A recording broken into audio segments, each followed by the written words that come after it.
we do a roll call vote? Heather, could you help us out with that? And just a reminder that everybody needs to Recording in progress.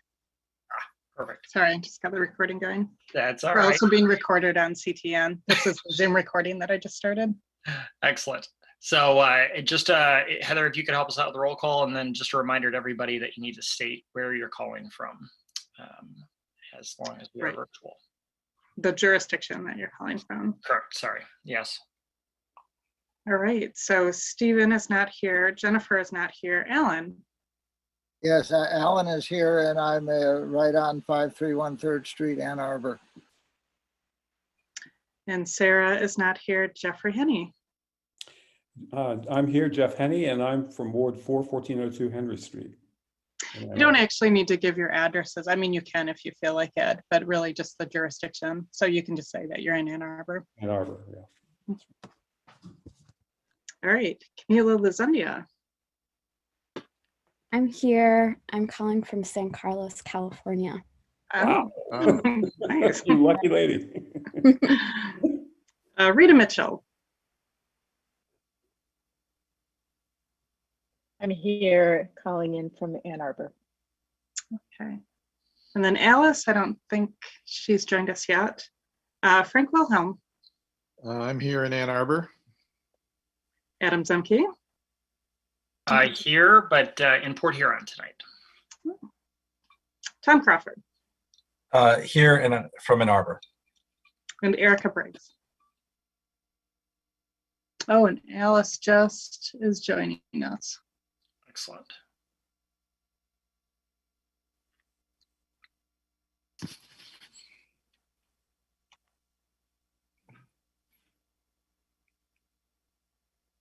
Hi, Alice. We're just doing roll call. So if you can just say that you're here and where you're calling in from. Yeah, I'm here. I'm in Ann Arbor. Is that enough? I'm still trying to get my picture on. I couldn't get on for the past 5 minutes. So Not a problem. Take your time, and I think that takes care of roll call. You all should have seen the agenda. Heather posted it up on Legistar. Can we have an approval, motion to approve the agenda? Motion to approve the agenda. A second? I'll second. Okay. All in favor, say aye. Or raise your hand. Aye. Any opposed? All right. Approval of last meeting's minutes. There is an attachment in the agenda. Can we have a motion to approve? Could I ask a question? Please. I noticed that the agenda just listed a couple of items, and one of them in particular we didn't talk about at all, but there's no note that we didn't talk about it. And it's one of the items that have on our agenda tonight. So I'm just questioning how we're, I know we talked about not having detailed minutes, but this one didn't seem to help me. You know, if I were to look at this in the future, I wouldn't know what was going on in the meeting. Is the item that you're referencing the exploration? Yeah. Yeah. I guess this is a good point when it comes to the the skeleton meeting minutes. Certainly, we can maybe. I don't believe we had to take action to continue that item, if I recall correctly. Right? That's right. We didn't have to We didn't address it. Yeah, but that's easy enough to note. I'll note that in the future if it's just not talked about. I'll put a note in the minutes. Perfect. I think that would be very helpful. Excellent. Any other questions on the minutes from last meeting? Well, I would add a comment. We dealt with the bylaws, and we kind of had a motion to approve them in their fullness, though I was proposing in some of the particulars that the public comment be not 2 minutes but be longer. And as the actual public comments that we had at the beginning and the end, they were all longer than 2 minutes. And I would hope that we could maybe put onto some agenda extending that time. And in the meantime, have the chair be very flexible in how you read 2 minutes. Yeah, I didn't time them last time, so I apologize for that. I am going to time them tonight, but you do have the right, if you do want to extend the ability for people to talk longer, you can do that as the chair. You can allow for that. Alan, I don't see any reason why we can't, try and be fair with folks. So I don't know if do we need to make it a formal adjustment to anything. I don't know that we need to. No, just be flexible. For sure. It's just important to be consistent, I think. So if you do allow for one, you should allow it for others. So, you might want to try 2 minutes and see how it goes. And if it's not working, then officially change it. I hate to create paperwork, but I do think it's important to set consistent expectations for people. That's a fair point, Tom. Well, why don't we time it tonight at 2 minutes, and we'll see if there's a desire to continue beyond that by several folks, and we can adjust. Any other questions about the minutes from last week, or last month rather, sorry. All right, could we have a motion to approve the minutes then? Second, all right. Sorry, who moved it? Sorry, say again. Several of you did. Yes, I'm putting Frank several down, if folks. that's okay. Yep. And all in favor of approval of the minutes, say aye or raise your hand. Any opposed? Okay, motion carries. Who was the official person that seconded it? I didn't catch I that. think Alan maybe Alan? was the one, the hand I saw. Okay. There were like 3 for the initial motion. Oh. I appreciate the enthusiasm, but I do need to get a name down. And then public comment is the next item on our agenda. Heather, do we have any folks on the phone? I know there were 2 written pieces of statements that were sent in as well. We do have people. One person has just raised their hand, so that's Robert Black. So I'll let you speak in just a moment. I am timing for 2 minutes, so let me get that up and running. Get my timer going.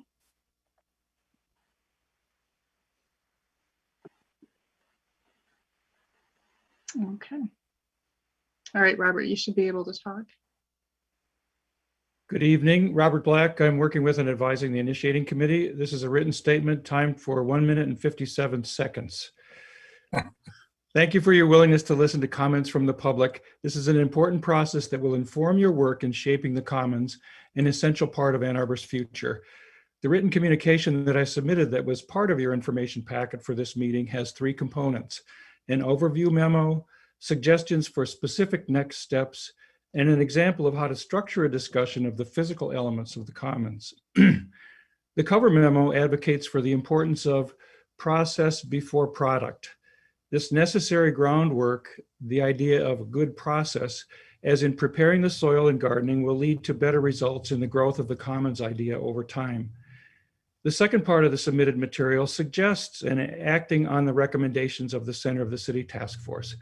Recommendation number 1 is already underway. Recommendation number 2, meeting with the Block Partners Group, and recommendation number 3, action steps to create an active ground level public space, will show progress on the commons to Ann Arbor voters, and more importantly, expand your constituency with willing partners to assist you in moving forward. I spoke of the 3rd item in your packet previously. This is an example prepared by the initiating committee from findings of the task force, showing one way to organize the desired physical elements of the commons. This is only a place to start. You have an experienced professional among your members in Alice Ralph who can help you with this. Your work tonight in defining a critical timeline of short, medium, and long-term goals will create a structure to build on. I trust that you will discover many commonalities as you each speak your vision for the commons. Whatever differences may arise will provide opportunities for greater understandings and stronger alignments, and form the necessary groundwork for next steps in engaging professionals and the wider Ann Arbor community in this exciting process. Best of luck in your endeavors. Thank you. Thank you, Robert. Right, that was timed very well. Okay, we have another person on the phone. I'm allowing you to talk, the person with the phone number 326 that ends in 326.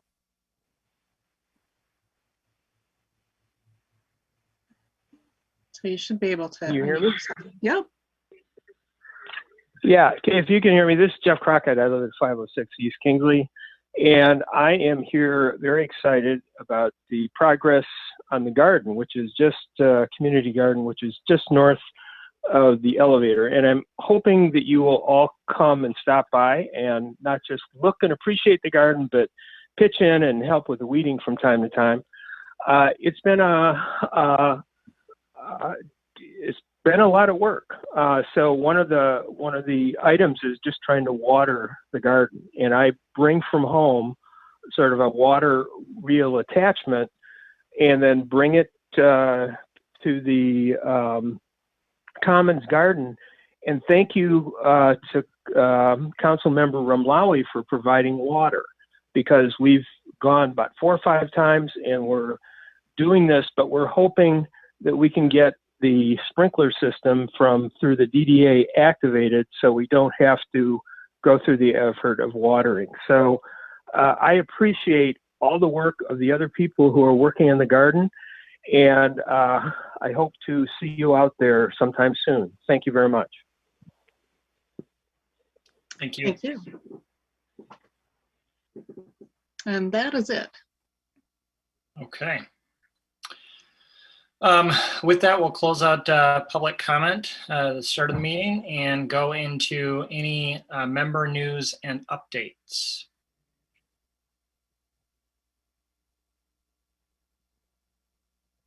We don't have to have updates unless we want.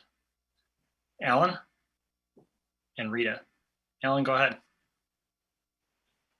Yeah. Yes, I've been, as I think I've said, been working to help envision a vision of the what this could become. A designer, Stefan Trendoff, had done a earlier version of the sense of the elements of this possibility, and he has been working on a refinement of that in terms of what he's heard so far. And I would like to see an opportunity for this visual stimulation to be presented. And I have the sense that if we could have a special meeting that would help us with a kind of facilitated discussion of our various views, trying to see some coherence, and also an opportunity for Stefan Trendoff's visual representation to be presented so people can see it. It takes about probably 10 minutes or something for him to explain just what is there on the poster, with a central image and 4 or 5 surrounding images. So it's very interesting work he's done. He's a very competent, inspired person. So that's a new contribution to our effort, and I hope we'll have the opportunity as we look ourselves to see more how all our views kind of cohere and converge, that image can be part of a special meeting that maybe we will see how do we do that, probably after we look at all our individual statements, which are down the agenda. We'll see, well, we barely got started, and how do we really begin to see a merger. And I think that's also the kind of process that Robert Black was suggested we go through, with some facilitated discussion to bring us to a higher understanding of one another. Thank you. Thank you, Alan. Rita and then Frank. This may be a little preemptive, but I just wanted to thank Councilmember Briggs for her work on getting the budget funding for $40,000 to get us started on some design planning that we have yet to do, but it's a good start, and it's much appreciated to show the support of the city for this project. Thank you, Councilmember Briggs.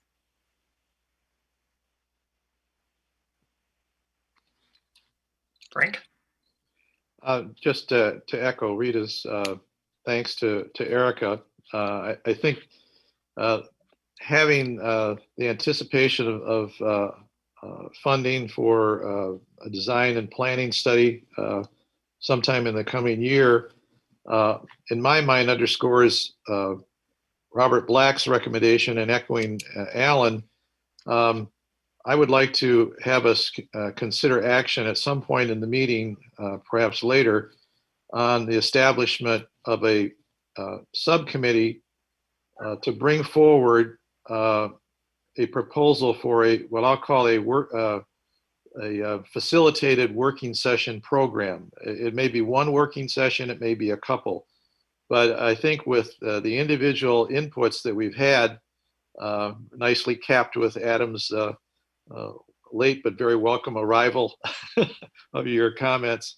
I think we're at a point where we do have to have facilitation and work towards an alignment of our thinking so we can inform the RFP that will be going out at some point to attract professional consultation on how we're going to develop the center of the city. So I'm proposing the practical step of creating a subcommittee that in the next month could bring forward a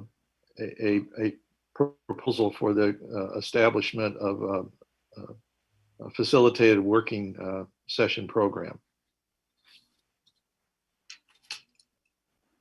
Thank you, Frank. And I know that there is an item later on the agenda around the formation of subcommittees, and I know that several folks are interested in doing that. So okay.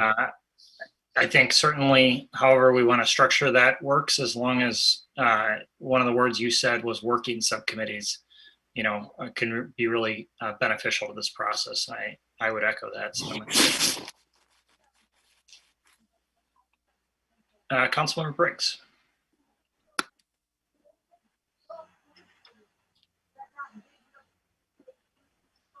Providing some feedback on is it not? Can you hear me? Okay, good. I think it takes a little bit of delay on this one. Sorry. Thanks to all of you for providing some feedback last month on the resolution to council. And particularly thanks to Rita and Frank for working with me and helping to think through that a little bit, as well as Adam. And I interfaced a fair amount with Heather as well. So many thanks to everybody for working to try to put something like that forward. And I'm glad it got approved, and we have some money to hopefully work to find matching funds and start a sort of a physical planning process. So.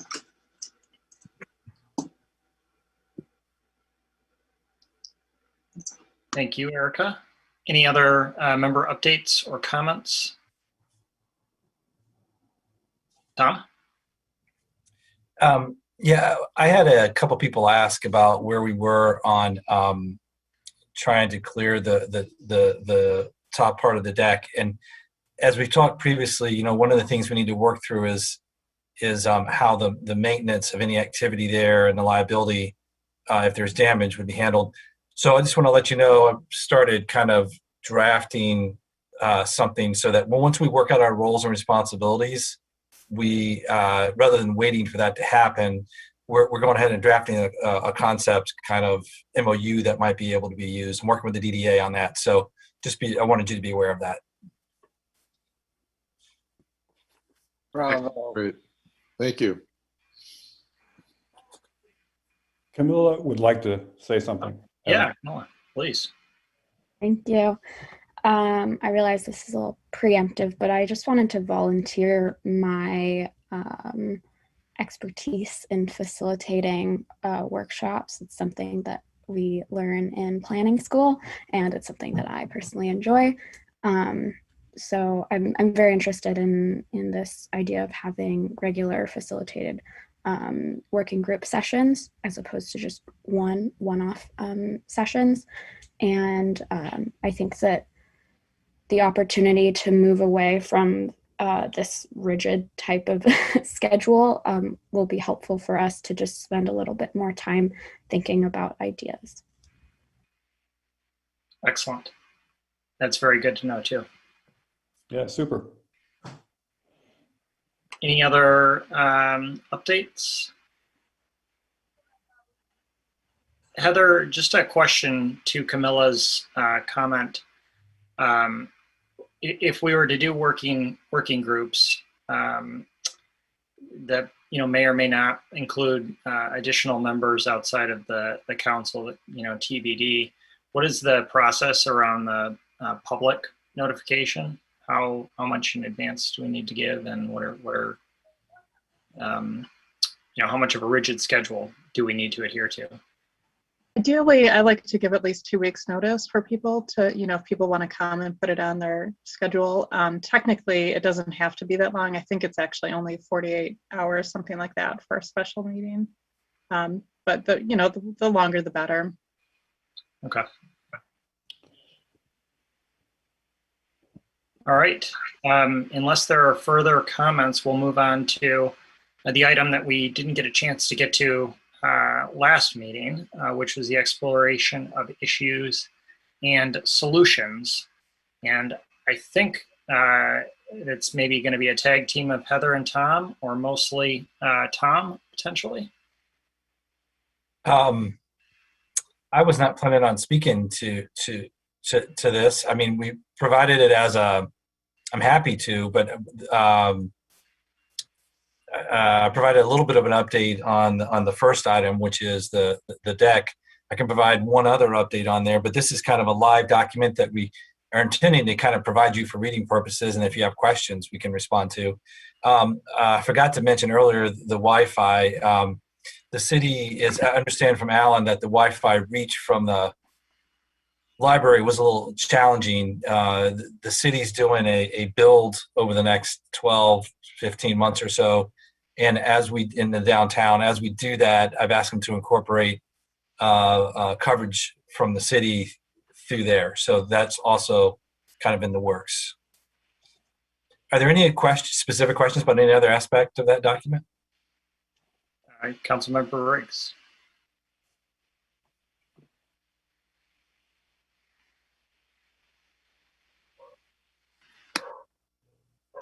Can you hear me? Okay, good. So I had one question around sort of the use of the deck, and particularly around the issue of the warranty.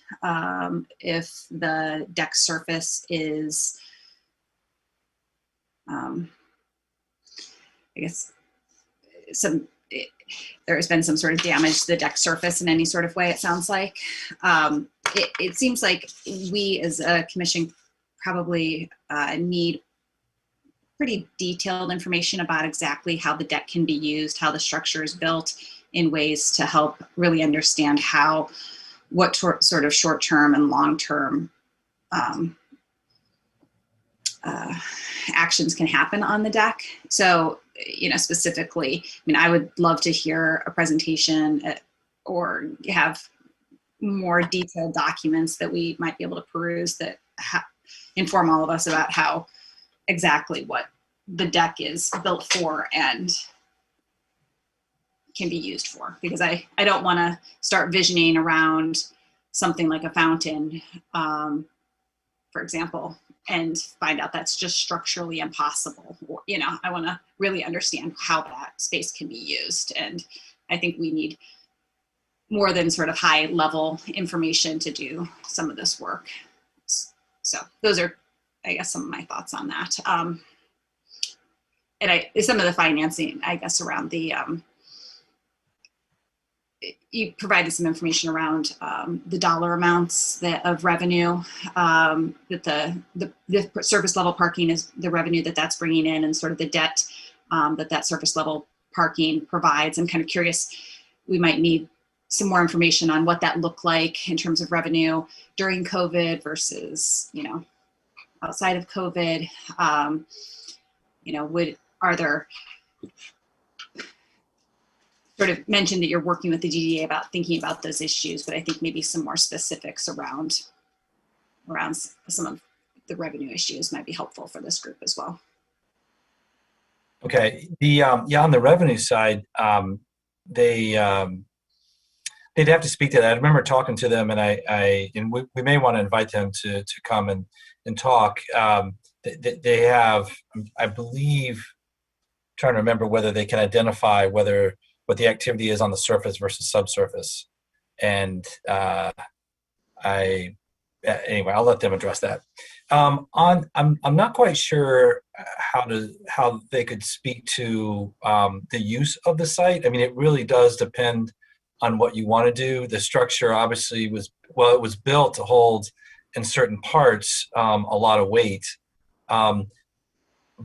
but understanding the potential, like piercing the deck, is a problem, right? That's definitely an issue for the warranty. And I think they could speak to the warranty, but as far as potential uses, I don't know that they'd be able to address it without an engineer kind of taking the idea back, looking at it. Putting soil or moisture on the deck in a permanent way that inhibits their ability to maintain the concrete coatings and things. Those are things that would have to be explored as you come up with ideas, I think. So we can try to get them to respond, and I think it's a good idea to invite them to give us the information that they have. But it might be that we might find that we take some ideas and see if they can be vetted by an engineer. It's not going to be, it's going to cost some money. It's going to take some time to sort through some of those, I'd say.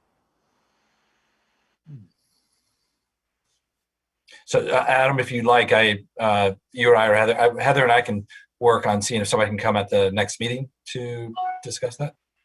I think that would be good, or maybe in one of these working group sessions too, depending on how those shake out. But it does seem like, Tom, there's kind of two layers of questions, if you will. There's the things that maybe the DDA can certainly answer related to revenue. Potentially the city can answer related to what we do know about the warranty limitations. But then certainly I think you've identified the bucket of questions that we need to have engineering support on, based on hypothetical situations. So maybe we can start a collection of those ideas from members here tonight and pull those together to get some engineering advice. Okay. There are several folks with hands. I think it's Frank, then Alan, then Alice.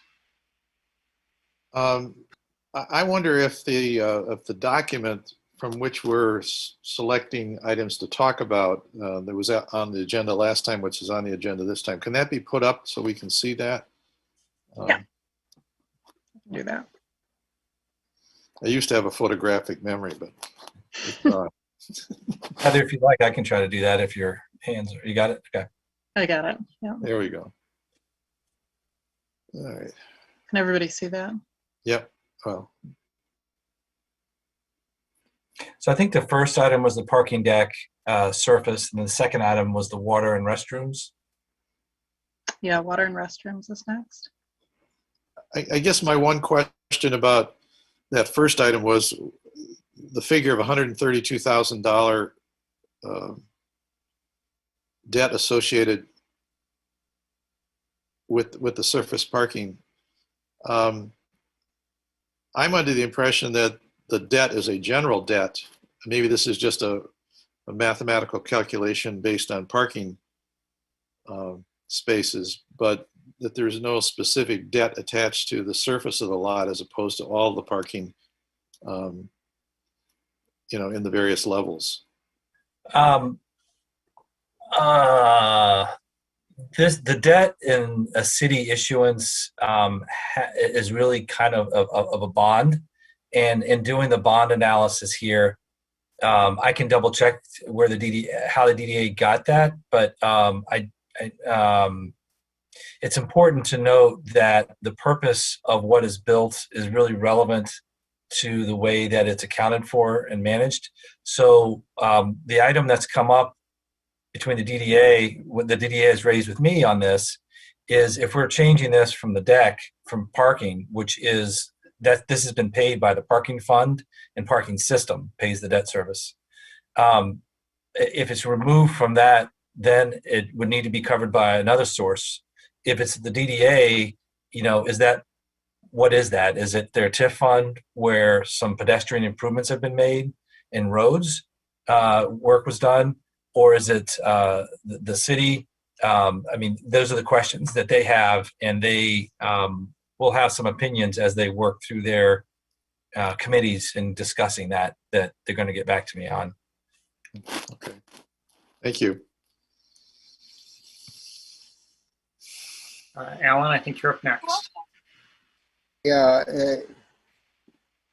on the surface parking, that was never intended as a long-term parking lot. If we hadn't had the commons, the parking would have been gone long ago, and something else would be there. But I did request at some point that we have the detail of the construction of the surface as to what weight bearing can handle in what places and so on. And it would be excellent if in a subsequent meeting we could have a city engineer or the building contractor actually interpret the drawings, the detail of the construction, so that we all know exactly what is the structure with which we are dealing. So you seem to be moving in that direction, Tom. I encourage that, to get us the drawings that we can see and somebody who can interpret them, so that if it's a question of how we protect, how the warranty functions, how we could protect the lower structure, how we can protect the cement. The cement surface was never intended to be a permanent surface. It would have been penetrated by whatever would be built above it in some way. So how is that going to be done, and what are the options that we have for trees and for building weight in terms of where the pillars are and the support structure underneath. My preliminary inquiry from Joe O'Neill, looking at the drawings that we had, is that the perimeter of the structure can support quite a deal more weight than is on it. And so I think it would be great if we had a construction engineer who could actually tell us the limits and the capacity of various parts of the structure to support whatever might be called for, and with different views of how it could develop. Well, I'm not quite sure. The concrete was put there as the base of a building as well. It was not intended to be temporary. That is permanent concrete. But where I'm struggling with your request, and I'm trying to help, but when I think of how engineers respond to questions about what can go where, it tends to be not if, but how. Like they for example, one of the proposals for one of the buildings, if you have a building that is an office building, the weight bearing is a certain sequence in a structure like that. Very different than a weight bearing of a more dense walled building like a residential. But both can go on there with one base, and they do it through engineering and transfer of weight from one location to another. And so that's why I don't know what you're looking for. It's not like someone can say, in this corner you can put so much weight, and over here another weight. If you have a solution that you're looking for, a fountain or something like that, they can tell you what it takes to put it there. Engineers can figure it out generally. So that's why I'm struggling with how to actually answer your question. We could give you some engineering drawings, but there are specialties with an engineer. A structural engineer would be appropriate for one part of this discussion, as would a different kind of engineer for another part. So I'm not quite sure. I think I was thinking that the best way to address your question is to get some ideas, some general sizing, and then see if we can get feedback on how to make that work, how difficult that is. Does that make sense? Yeah, that makes sense in terms of the longer term view of what structure building might be on any part of that. You know, I appreciate the sense we just got to ask the engineer and they'll tell us how to do it. Yeah. Rather than whether it can be done or not, anything can be done, and how to do it is the question, and the costs and so on. Yeah, then it becomes whether it's feasible or not, based on what efforts it would take. Yeah. I think Alice is up next.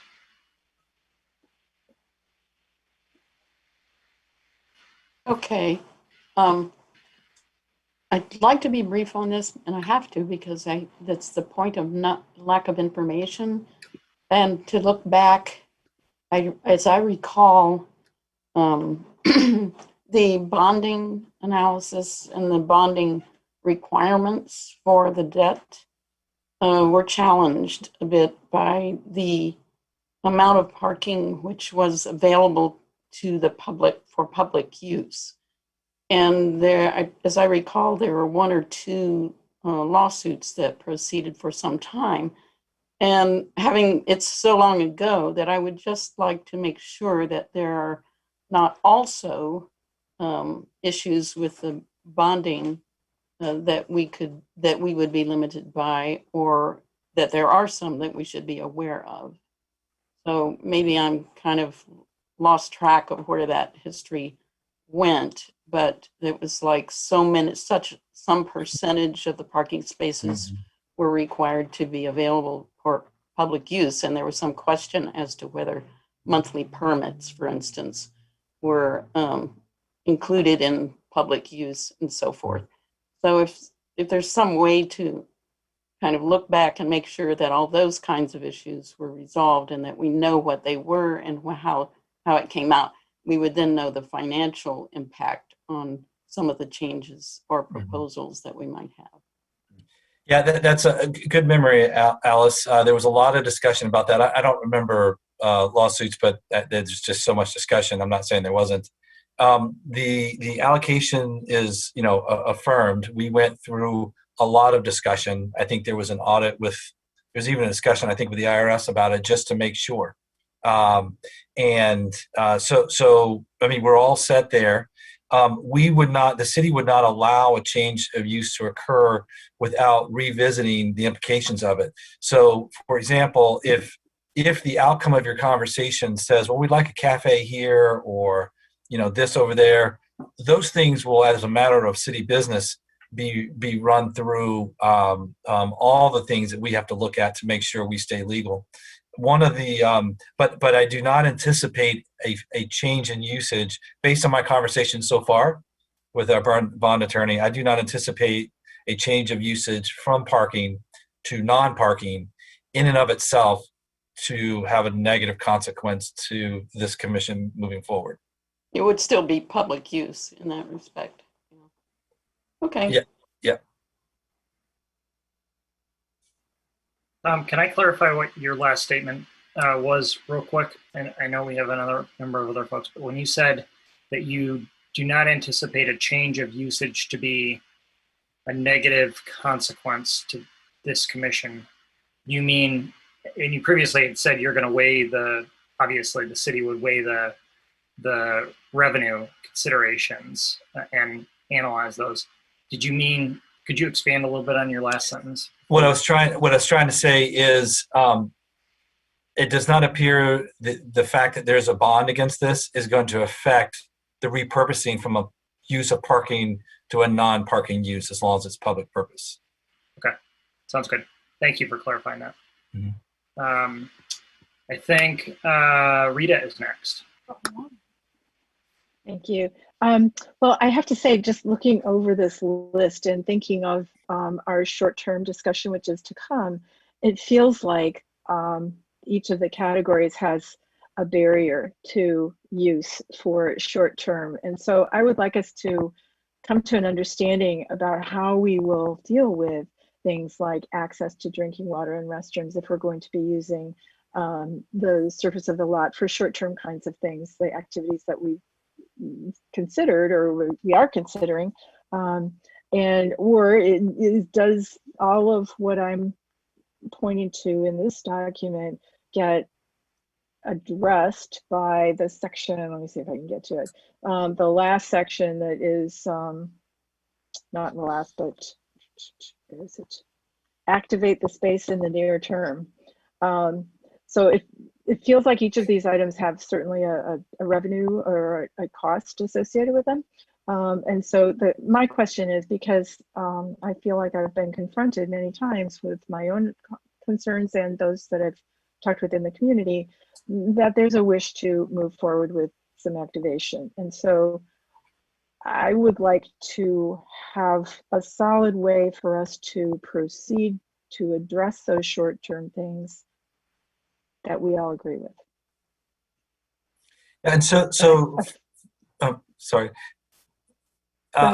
From my seat, the biggest or the most challenge, the first thing I should say, I don't know whether it's big or not, is really figuring out the roles of who's going to be responsible for what. Like once that's sorted out, a lot of this starts to become a lot easier to figure out where we're going. And if you're talking about picnic tables and benches versus, maybe booths and other things like that, I think we just start working through it, right? I mean, it's just the way to solve these things is to take an idea and go at it, and happy to do that. It's just the most challenging one for me is this figuring out the maintenance and the liability. And could you amplify on the liability issue? Well, I mean, let's say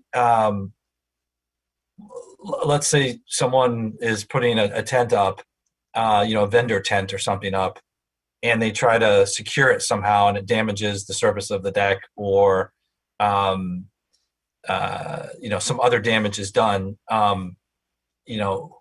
Establishing responsibility for that is important to do up front. Those are not things you want to solve later on.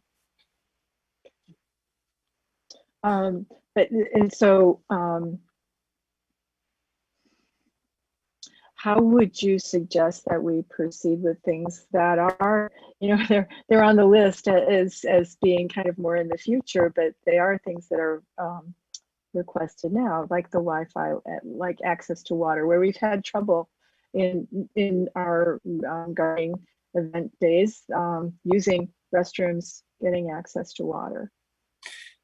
Well, we can run down those. I mean, where we can, try not to nickel and dime this group. So where we can, for example, we're going to put in Wi-Fi. That's just going to take some time. You've got a suboptimal solution until then with the library.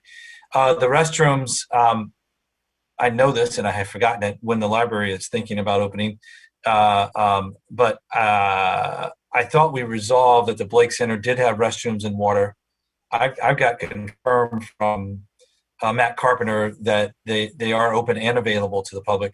And for a short-term solution, that strikes me as the most viable, at least until the library is open. Okay, I just know that we had an experience where where it was not available. So at one point of time during the day, during like what we consider normal hours between say 9 and noon, and that was on a Saturday. So what happened? I'm curious. Was it interfering or what?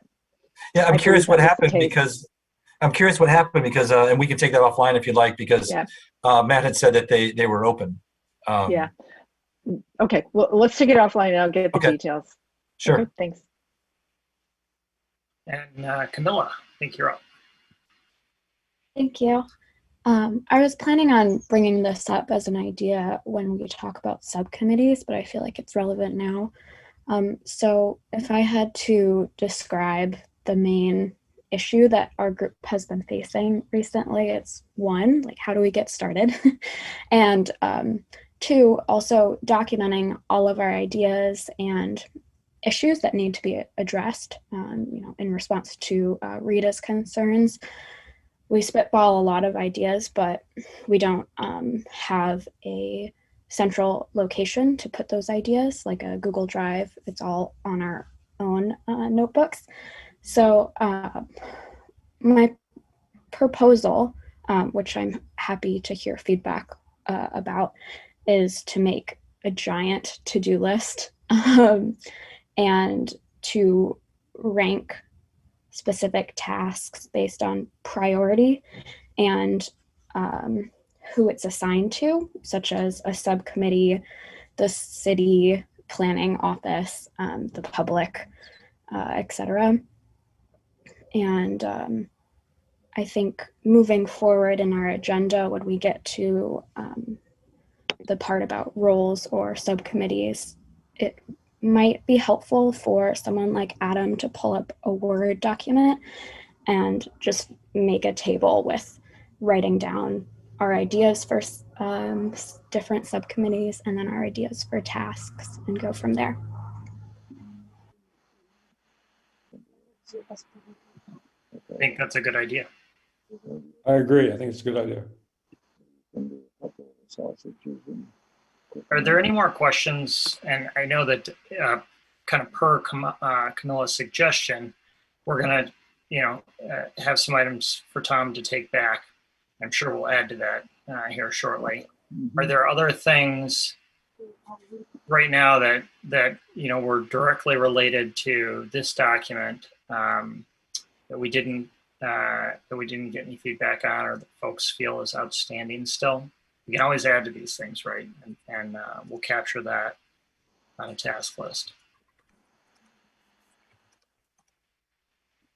To reiterate that this is meant to be a living document, just to have it on paper somewhere as a reference for the issues that we're exploring and how we're working out resolving them. Ellen, you have your hand up. Yeah, well, I appreciate Camilla's thought of a massive to-do list.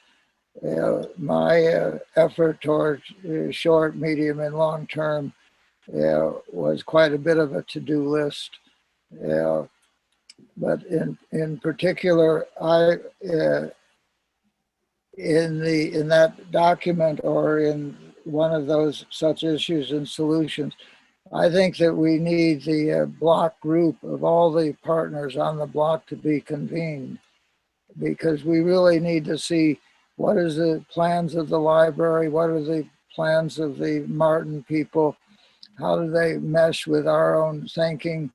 And I would extend to that also that we have some liaison with the site development for the Y lot across the street. While that's not on our block, it definitely will impinge our block, as well as the connection with the credit union, and that will probably be seeing some development in their own thinking, and likewise the co-op federation. So I know whatever the holdups has been, I think that we need to begin to invite to and convene and have a presence together of the people who are our partners on the block. And so I hope that can move forward more quickly than it has. Well, and I can speak to that just a moment. I've been thinking about trying to get that group together. I feel like we've got a little bit more work to do here. Understanding the roles and responsibilities of each group will help drive. You need to be able to go into a meeting like that, in my view, and being able to say, here's how decisions are going to be made, and here are some of our priorities. Here's an agenda that we have that we'd like to know. Now, if we want to just go in and ask, what's going on with you all, each group, we can do that. I don't know that everybody will be able to be forthright with what their individual plans are, given what I'm aware of some of the planning stages or thoughts that they're in, but we can always do it. And that could be a way to start if that's what you're getting at. That's sort of what I'm getting at, just to start, and as much as we can. And for the people who are sharing this block with us, or with whom we are sharing this block, to see that we are kind of all in this mix together. And our plans will in some way will develop in relation to one another.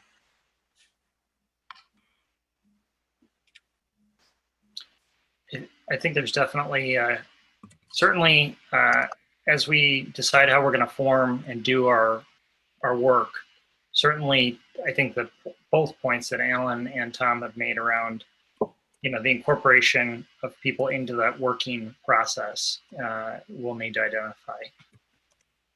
Erica, you had your hand up too. Further on the agenda, we're going to be talking about sort of our short-term vision for the space and hopefully coming to some level of consensus around that. But to Mr. Crawford's point that it's sometimes helpful to have something that we're asking people to react to, I do think that's useful. I'd also like to point out that the Center of the City Task Force report calls that group is the compilation. The meeting of that group is sort of under the auspice of the city administrator bringing that group together, and it's maybe one liaison from this group going and meeting with that body. And so it's not necessarily us as a body meeting with that group. I think we have to be very conscious of, they're obviously all the stakeholders, I assume, are very concerned about or interested in how this space proceeds. But they are also focused on their own efforts and endeavors. And so we have to be careful about how to use their time and to use it wisely.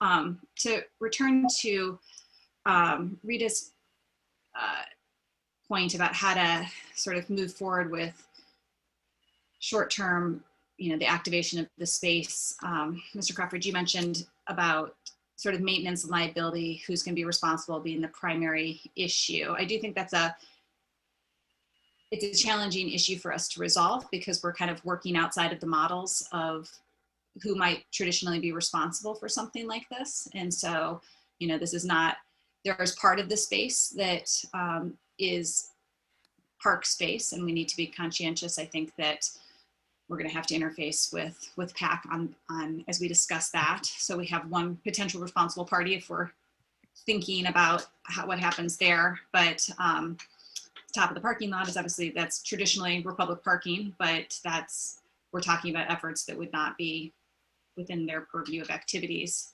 So, and the DDA is not thinking about this necessarily as their responsibility. So that sort of leaves us with this city organization broadly as a responsible party, and yet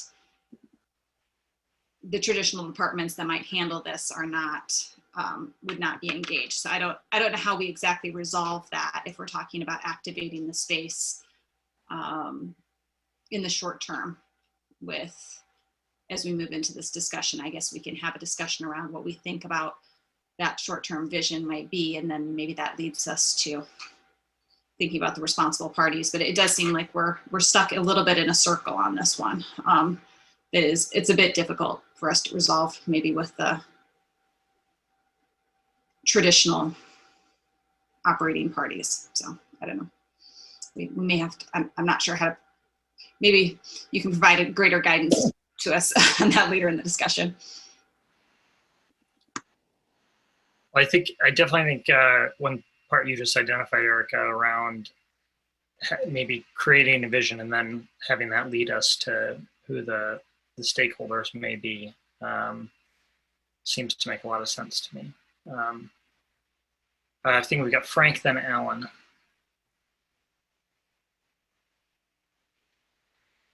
I just wanted to support the notion, I guess, of bringing the block partners together because we're sort of circling in different orbits. They're not informed of where we are in the process, and we have, other than 2 years ago conversations with the Martins and the credit union and so on, and a few other landlords on the block. I think it would just be useful to engage them. We may find some advice and some insights that they have that will really inform us and vice versa.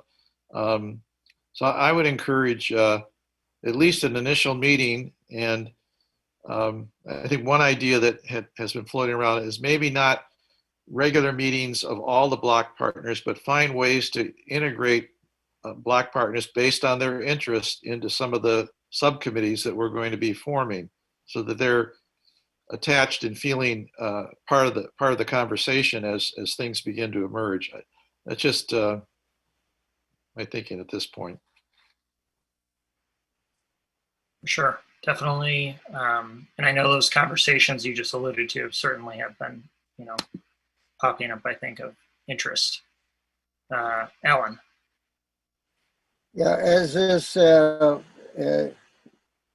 endeavor evolved with the resolution to recognize the initiating committee as doers in this situation, I have presumed that when we actually are permitted to be doing, that the initiating committee will be assume the responsibility for the cleanup, maintenance, whatever it is that now would be assumed by Republic Parking or by the DDA, or that we would share that in some cooperative way as we are undertaking to do the gardening in those areas where we are.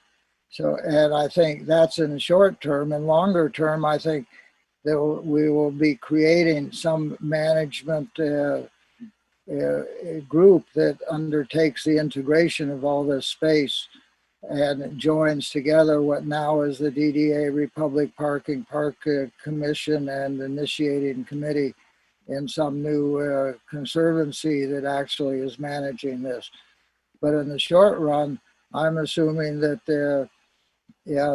when the initiating committee is permitted to do stuff on the lot, that we will be assuming that responsibility, and we need to see exactly how that is to be specified. That is different from assuming the liability insurance or whatever, which I would assume would be under the city blanket insurance, or we have to figure out how that is done. When there's some special program in the past, rather than just passive use of a park space, then there needs to be, or has been required to be, a insurance for that particular program. But anyhow, I think the initiating committee has a job to take care of things when other elements are withdrawing from their supervision, such as the DDA and Republic Parking. Ellen, I'm not so sure I totally agree with where you're going on the initiating committee, assuming a lot of the responsibility. It is a city-owned property, and I think the city probably has a little bit more of a coordinating role, in my view, at least. But I think we can get into that. And Tom raised his hand too. Yeah. I mean, Alan's been Mr. Aver's been saying this for a while. His view, and I think he's familiar with how the city allows people to use the space in an organized way with permits and insurance and all that.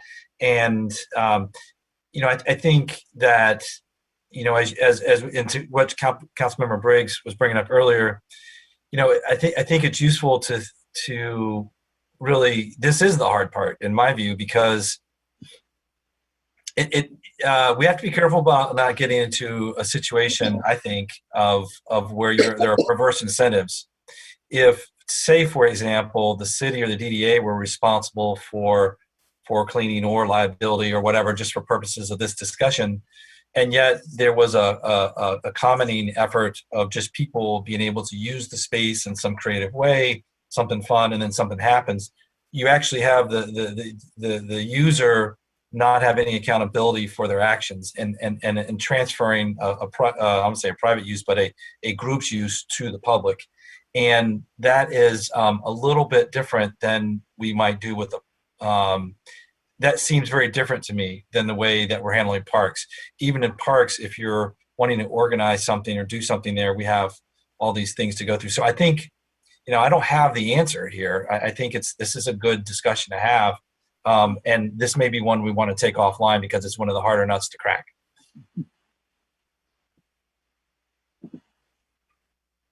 Fair enough. Are there other items specifically related to this agenda item? Because I want to be conscious. It's 8 o'clock right now. I think this next agenda item around the individual visioning is going to take some time here. But it seems like what we're doing right now is kind of going into role definition and things.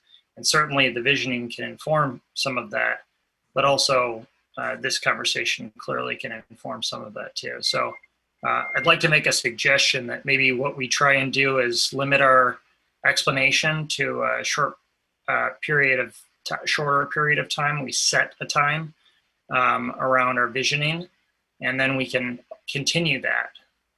That way we make sure that we cover a discussion around roles and next agenda items in the formation of subcommittees. Because it feels like from the momentum that those items have from folks here, that's really important to get started on. And so I would like to suggest that we try and be conscious of a shorter period of time around the next agenda item, if that's okay. Okay. So without any more discussion on the previous item, we can move into a discussion around individual visions. Maybe if we want to, everybody has the documentation, and so certainly can reference it in the future, but it probably would be helpful for each author to provide a little context. So maybe if we want to try and take a couple of minutes a piece, that could get us to some explanation. Does that sound fair? Okay. Who would like to go first?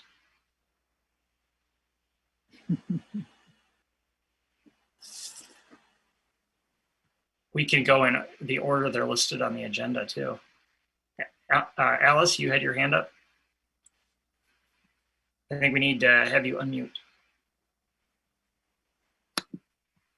I'll start because I'll admit that I had quite a bit of trouble deciding how I viewed the whole short-term, intermediate, and long-term things. But I realized that one reason I was having trouble is that I didn't have the information, the kind of information that we're talking about right now.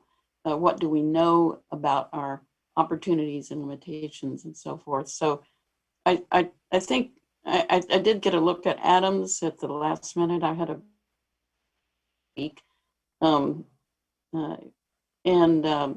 I did look at that, and I think there may be other similar threads among our visions, and all of them I suspect may depend on the kind of information we can gather as sort of our sounding board.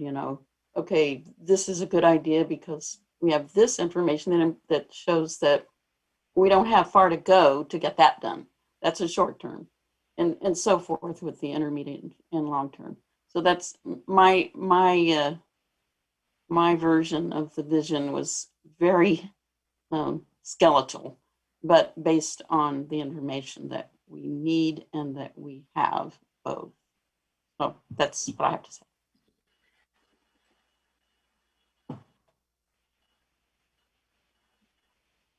Thanks, Alice. Frank? I'll go if you like, real quick.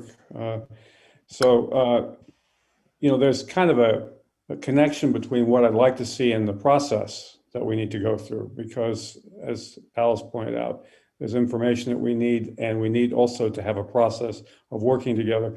But I'm most concerned about, my first point was that we should engage right away with the Liberty Plaza community, because I think we tend to forget about Liberty Plaza in focusing on the library lot, and there's a lot of issues there. And it's also important to engage with the people who are involved with that area not only the inhabitants, if we can use that term, but also the people that service them. So that was an important consideration.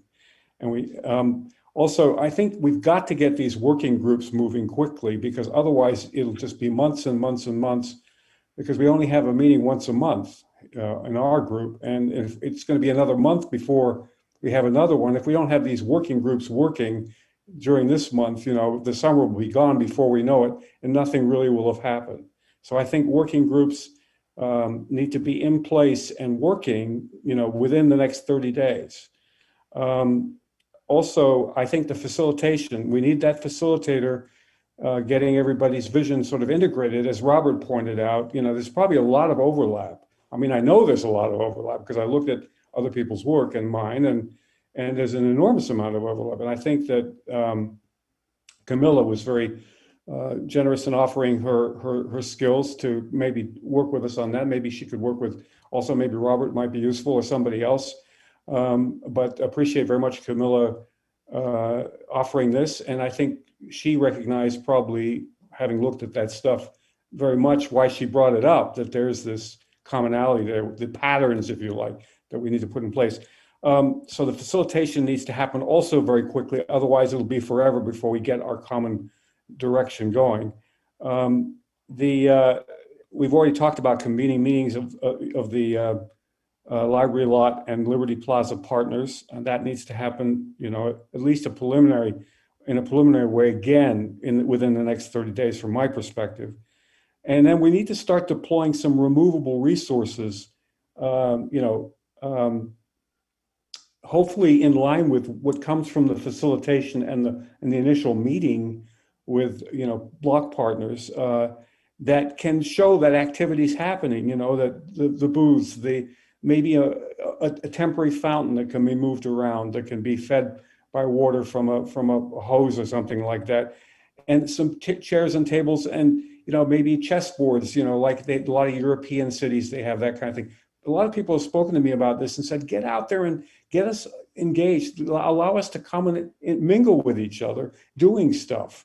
And it's not rocket science or that difficult to do these temporary structures and get them and put them in place so people can mingle and do things. But again, it comes back to this, let's have a facilitated meeting to agree, the sort of things that we want to have in place.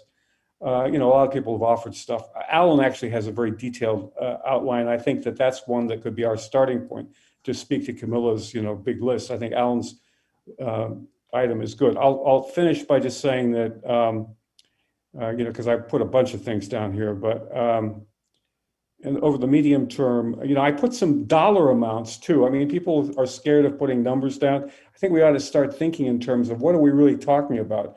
And I'm thinking that we need to have from private sources about $400,000 by the end of the year, and hopefully some matching money with that, maybe $5 million over the next couple of years, and 20 million by 5 years. That's the kind of order of magnitude that you see happening in other cities around the country. And that's a minimum. We could probably spend a lot more than that and get a lot more than that, because this is going to be the heart of our city, and it's going to be telling the world a lot about what our city's all about. And I'll end by just saying that there's some examples in other cities around the world, and in the tradition of commoning, and in the tradition of eco-villages and urban eco-cooperatives that we can get information from. Anyway, that's my quick vision. Thanks. Thanks, Jeff. Erica and then Frank, I think, both had their hands up. Yeah, I appreciated reading everybody's sort of different visions for the space, and got me thinking about a lot of different pieces. I appreciated Heather, seeing you kind of put that together, kind of in a timeline of phases that we might go through. It seems pretty clear that we've, there's this desire for us to learn and also to activate the space. I think in the short term, for my part, I am hearing, as much as we want to activate the space, there actually are a number of challenges that we have to work our way through to make that happen. They're simply this issue of maintenance and liability is pretty large from the city's eye. And so as much as folks want to get the space activated, our responsibility as a group is to figure out how to make that happen in a way that is responsible.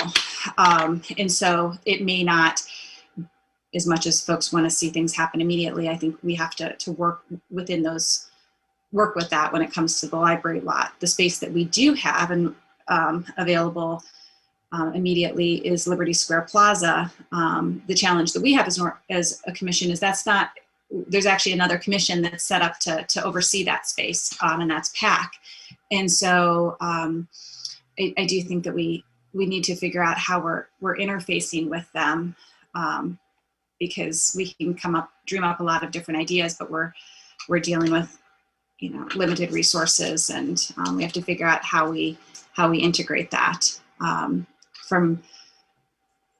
I also think as much as I appreciate hearing everybody's visions and views on this, I want to make sure that we're building upon the work that's already been done from the task force before us. And so I don't know that it is necessarily that helpful to have us spend lots of time figuring out what our vision is for the space, because we've already gone out to the community and asked them what their vision is for the space. And we have that. We've done quite a bit of work on that. And so what I'd like to do is utilize that to be able to move us forward towards solving some of these short-term issues and really utilizing some of the money that we have available to us and figuring out how we complement that to start working towards a physical plan so that we have some, we know what our long-term plan is for the space. So I had a hard time figuring out what short-term, mid-term, and long-term is. I think folks had different buckets, but that might be something we might at least want to know what time frame we're all thinking about in the short term. That might be a nice thing that comes out of at least tonight's meeting.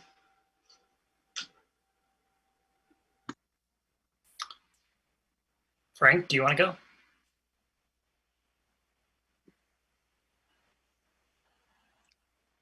You're muted, Frank. You're muted. Yep. Sorry.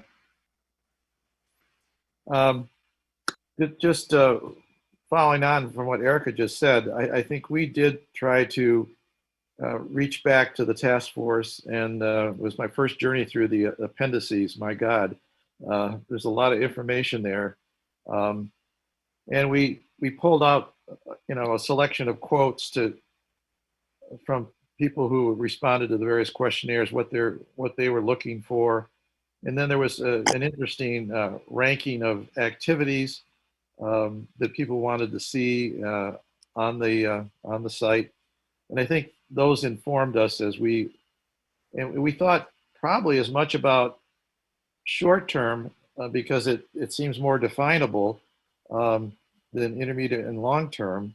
And in the midst of this, we went from very little hope of any funding to having resources that we can begin to deploy on some planning and design work into next fiscal year.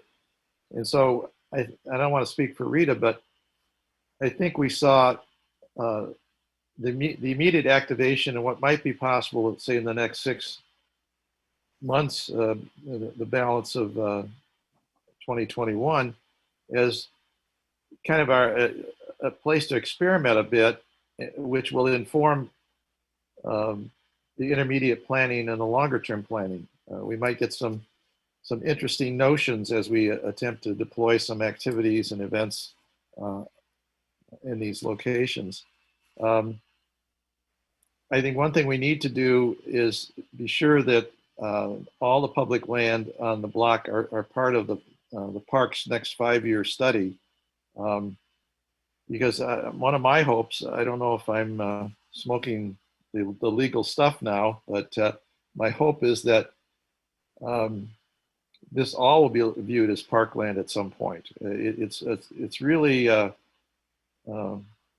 not a productive planning device to have this land divided into a couple of different categories.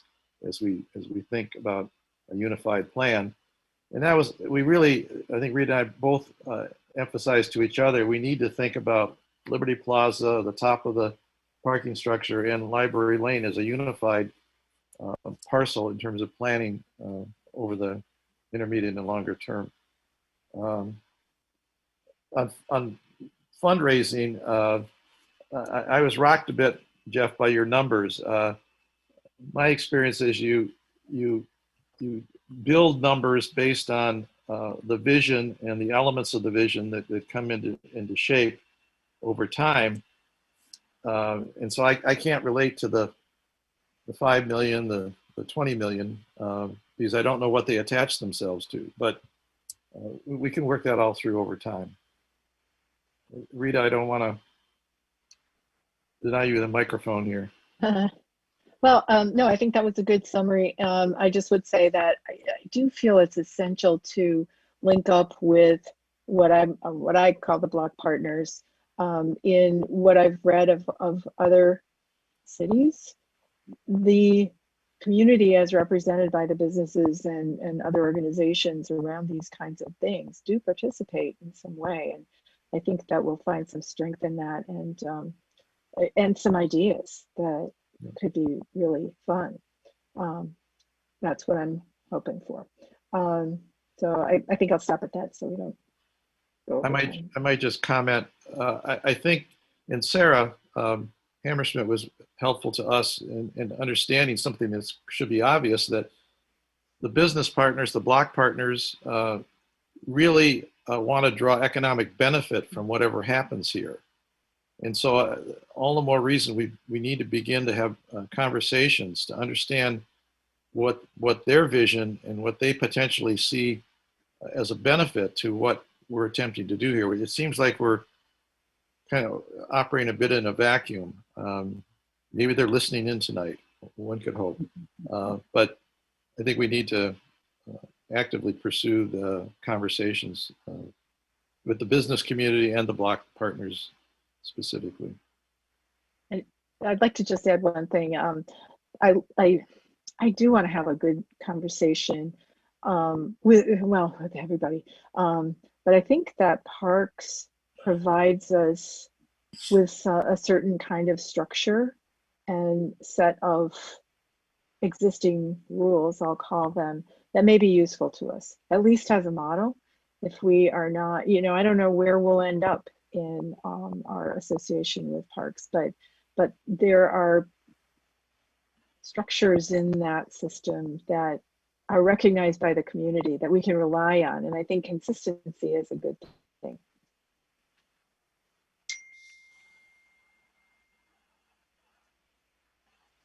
Camilla, would you like to go or would you like me to go? I'll go. So I just want to highlight my concerns about equity and justice in this visioning process.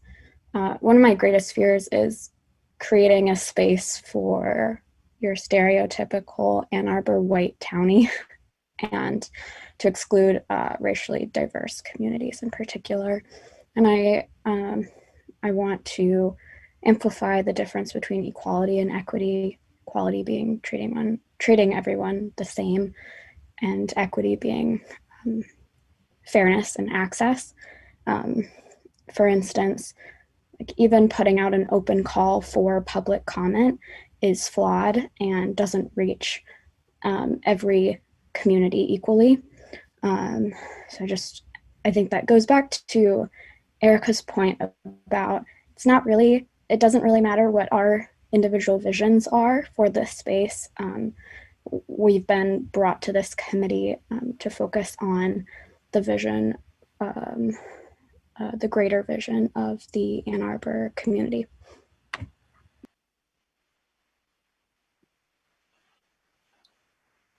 Definitely. And so I'll wrap things up by just saying I think that in the short and intermediate terms, we need to understand while we are working through what this is going to be and who is going to manage it long term, and really, what the spaces are. I agree with some of the sentiments that have been previously shared around linking Liberty Plaza and the common space much more directly on a long-term basis. But certainly in the short and intermediate term, coming to an understanding of what the coordinated, who is going to coordinate use, what the management of that space is, from some of the points that Tom has previously brought up, but also then how the public is engaged and how we let the public know how to engage in the use of the space during that time period. I feel like that's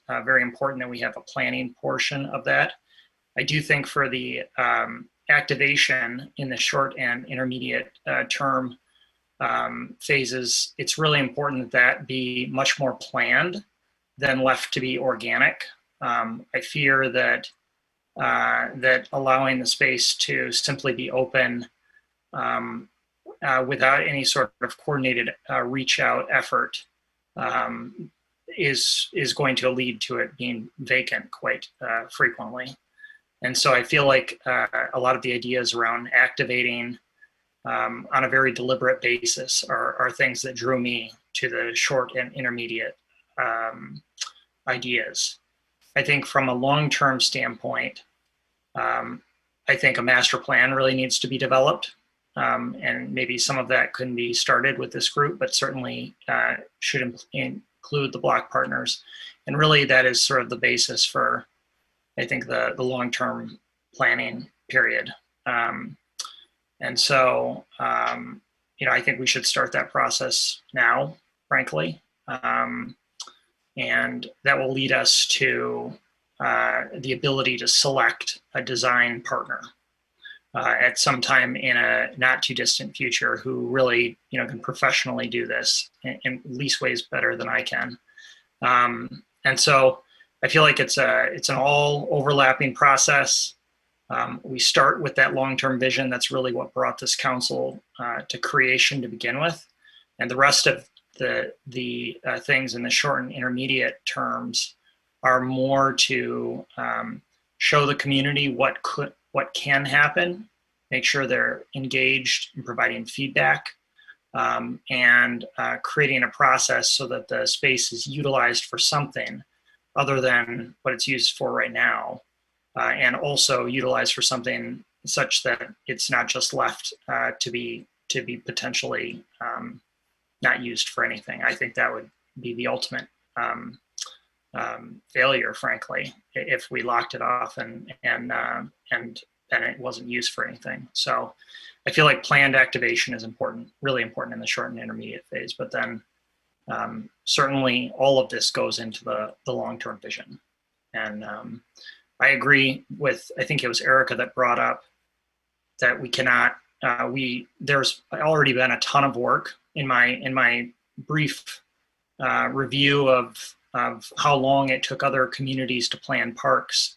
I felt like we already had a jump on some of that with all of the work that the task force had done, and that community outreach and visioning. And I think we really need to honor that and make sure that that's part of this time period. Otherwise, it's going to take a long time to reinvent the wheel on it. And frankly, I think it does a disservice to all of that work. And so, so that's what I would say. I would say we need to set up a management process, a coordinated use process, a way to engage the community in the short and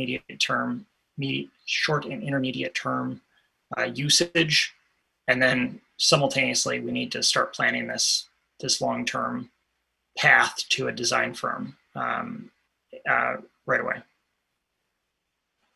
Well, I want to put in, I've listened to this and I have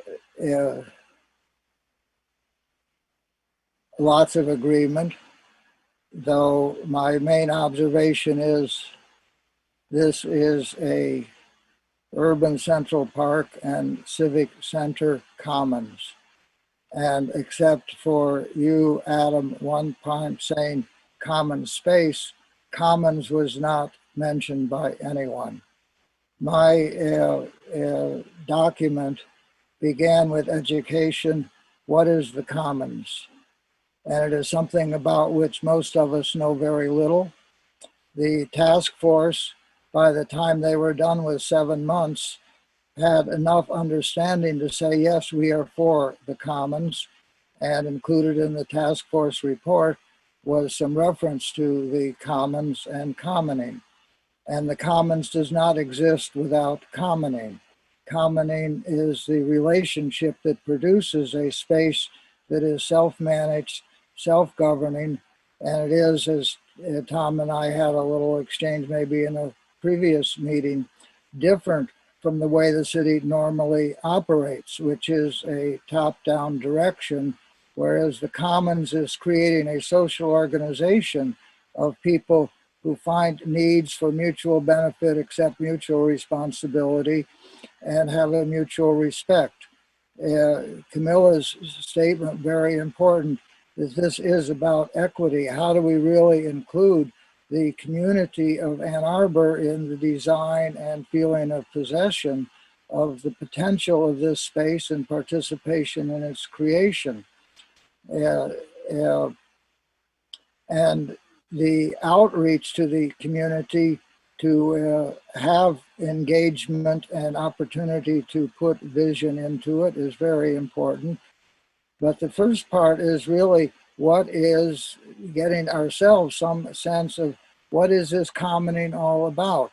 And it is not the usual way of doing things. Now, beyond that, in the multi-element effort I made of short, medium, and long term, I tried to lay out the elements that were addressed in the task force and in subsequent work looking toward this as potentially some kind of eco-village that really had a vision of how community more broadly is developed in a way that is beneficial and relating to the world as a whole. And Heather today, which I appreciate, sent out a report from the Network for the Culture of Peace that the culture of peace is essential in what we are doing. And we need to have that sense of what is the culture we are trying to create. That is different from how the lawn chairs are arranged. That is very important, and we need a plan of how actually to do this doing. But the social organization and how we are creating a culture in the center of the city that is really an inspiration for the community that people's best ideals can go into, that's what seems very essential. And I hope that a facilitated discussion could help bring out that element of our various thinkings to see what is the substance that we are endeavoring to bring forward apart from its physical elements. And I hope that you will take the time and focus to look through those that outline and the many elements that I tried to identify as part of how this might develop. And I would say that in my picture, we are creating a surface level park area, including Liberty Plaza and the surface of the parking lot. We are seeking to subordinate the automobile and elevate the people, of increased public space, build some sort of balcony terrace over where the cars are, create a civic center building that could connect with the future library or the present library, and some passageway between the Liberty Plaza and the library lot that involves the Martin, either initially some, oh, look at that puppy, initially some bridge over their parking lot, but ideally through their building a arcade like the Nichols Arcade of commercial space that would integrate the two elements of our space. That's a long-term vision, and it is a multi-million-dollar vision, but it could be developed with a sense of the culture and the participation, something that would be very attractive to the richness of this community, and there's a lot of money in Ann Arbor. I don't think the money is as much the problem, whether it's 5, 20, or $100 million. It is, what is the vision, and how do we make it something that really has a participation in a culture that is elevating? So that's what I want to put into this, and I hope that people will see as part of our task on this Council of the Commons to educate ourselves, and me as much as everyone else, what really is the Commons, what is this about? Is a movement all over the world of cities trying to have a different sense of their municipal organization, the donut economy that's been developed out of England and now spreading all over the world, the sense of eco-villages, of how a community is resonant with the needs of the transformation of the whole culture of current society if we are to survive these times of massive transformation. Anyhow, that's where I just want to put in, and I hope a facilitated discussion could really bring that more to the surface and see that the physical elements that we are working with are really derivative from the participation of commoning and the creation of the cultural cohesion in the town. That's a high ideal that's higher than the high rise. All right, thank you, Alan. Frank, you had your hand up here. Thank you, Alan. I'm looking at the clock, and we've got more important things to do before we end tonight. So I don't know if it's moving on to subcommittees or exactly what, but I think I'd like to, if it's fine with the group, we sort of separated out roles in subcommittees, but it seems like, frankly, maybe some of that should be talked about together. Do we want to combine a discussion around roles in subcommittees about how we're going to move forward and who needs to be involved? I like that idea. Okay. I don't know about everybody else, but. Okay. I agree. We do. I agree with that. Okay. Okay. So it seems like, we've had an opportunity to each share visions. Obviously, they're all documented. We can come back and reference them. Why don't we do an organic discussion around how we take these first steps and then how they lead into the next steps?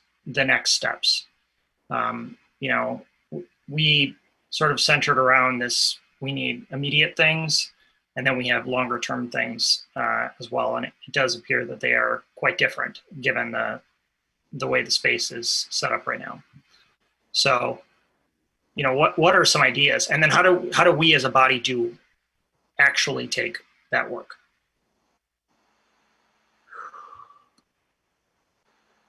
Alan, your hand was up first. Go ahead. Well, I hope that we can continue with the gardening and get more people involved. I think we need to have some specific activities. It would be excellent if we could have something on Juneteenth, which is now a city holiday. If we could have the end of the 4th of July parade end on the Commons and see that as a gathering point with the Junior Chamber of Commerce. That we could see the art fair, which is now back online, to have some presentation, some engagement of the Commons as part of the art fair rather than as a parking lot for the vans and so on.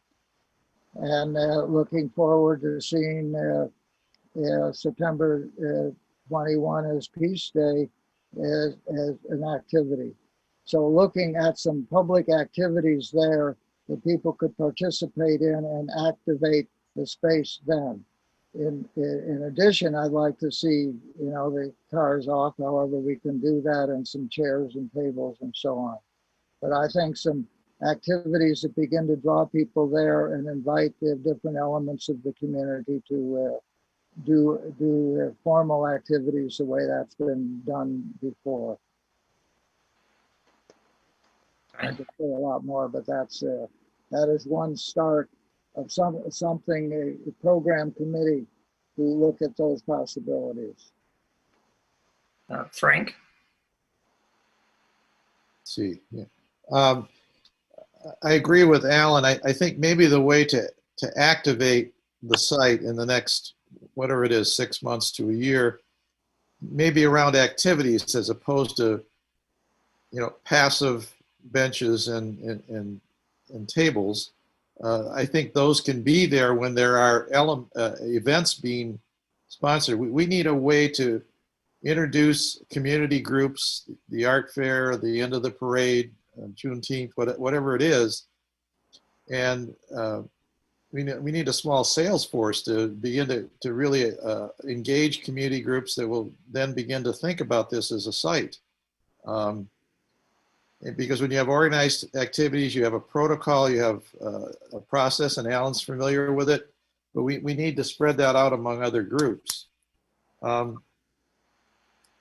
I keep coming back to, I guess, the vehicle that I think will help move us forward is this facilitated working session program where, and I on the screen here, I looked at Camilla and I looked to Heather as people who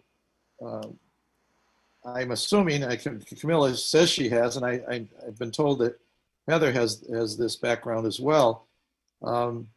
We need this facilitated process to take all the input that we have from the task force, our impressions from the assignment that Heather gave us. I think we're ready for this facilitation, and over the next few months. And what is the vehicle to get us there? I don't know if my idea of a subcommittee that would bring together a proposal for this, or whether we should turn this over to Heather and Camilla you're the experts, or maybe it's a combination. Maybe Heather and Camilla co-chairing and getting a few more of us involved to flesh this thing out. I'm getting excited here as I talk about it. But I see I feel like we're on the cusp of grabbing hold of this idea and having this facilitated process be the vehicle that kind of drives us to the next stage here.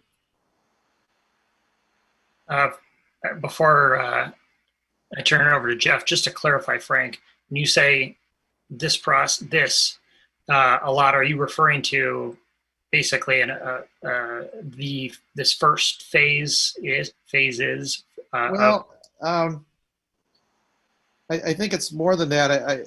I've been following Robert Black's descriptions of this process, and I think in his written communication tonight, he goes into some considerable detail. So that's my reference point. It would be more than looking at short-term activation. I think it would be looking to at least informing how we approach professional consultants about the planning that I think Erica has been referring to and is so wonderfully led the charge to get some funding available. So I don't want to limit it to the short term at all. Okay. Jeff. Yeah, I agree with what you're saying, but I'm still concerned about this drifting over a long period of time. And I would like to see perhaps Camilla and Heather actually put their heads together with whoever else, and within this next 30 days between this meeting, or 28 or whatever is between this meeting and next, that facilitation takes place. The actual facilitation meeting takes place, and we come to some, we establish as a result of that facilitation exercise, some working groups and some direction. And we not just, plan to think about when we're going to do this facilitation down the road. It needs to happen immediately or very quickly. Otherwise, we're going to be drifting all summer, in my opinion. I apologize for being a little bit assertive here, and I do agree with most of the comments that were made earlier. Thank you. Alan? Yeah, echo. I would like to see us put forward before before the end of the month, a facilitated discussion to bring our various views together. I'd be glad if Camilla wants to be part of that. If Heather wants to be part of that, I would urge that Robert Black be engaged in that. He is a pro in this kind of work for a lifetime, and that we need to do exactly what Jeffrey just said. Get us together and get some focus in how we are moving forward. And that should be done sooner rather than later. If we could give a 2-week lead for a meeting, we could have a meeting on the 20-something of June, and see that as to take the next steps. And probably it will lead to the central. We need another facilitated discussion. Who else could be brought in? Begin to look at the other talent that is in town that could help in this, and that's what if there's any room for a motion, I would say that out of this discussion should be a call for a special meeting within the next 2 weeks before the end of the month to have a facilitated discussion, and that Heather and Camilla and Robert should consult on how best to do that. And if there's somebody else that should be drawn in as a facilitator, that would all be to the good, and that we should get ourselves together to the next step and see the big picture as it develops out of the immediate steps. So I'm all in favor of a facilitated discussion. I do think that it would probably be a good idea to, and certainly Camilla and Heather leading it. I think I concur with the sentiments there if they're willing.